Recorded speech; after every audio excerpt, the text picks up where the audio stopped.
మేము అనుకుంది ఒకటి బట్ అయ్యింది ఒకటి, మొత్తం ఫ్లాప్ అయిపోయింది. సో ఏం చేద్దాం అనుకున్నాం అనేది వీడియోలో చెప్తా చూడండి. మైదా పిండి తీసుకొని దాంట్లో గీ అప్లై చేసుకొని ఒక ముద్దలా చేసుకోవాలి. మేము చేస్తుంది ఏంటంటే కారీ బిస్కెట్స్ అనేది అందరికీ ఐడియా ఉంటుంది కదా. సో ఆ ముద్దని 4 పీసెస్ లా చేసి 4 డిఫరెంట్ చపాతీ షేప్లో అయితే మనం పల్చగా అయితే చేసుకోవాలన్నమాట. 4 చేసుకోవాలి.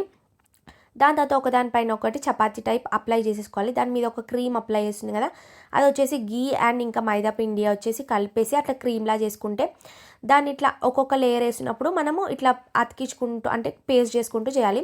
ఆ లేయర్స్ వేస్తున్నప్పుడు యాక్చువల్గా మనం పొడిపిండి కూడా వేయాలన్నమాట. ఆ లేయర్స్ వేస్తున్నప్పుడు మేము పొడిపిండి వేయలేదు, బట్ మళ్ళీ చపాతీ వేస్తున్నప్పుడు వేసాము. సో ఆ లేయర్స్ వేస్తున్నప్పుడు పొడిపిండి వేయనందుకు ఏమైందంటే అది మంచిగా మనకి పొంగలేదనమాట. పొంగలినందుకు ఏంటంటే అది చాలా సన్నగా అయిపోయింది.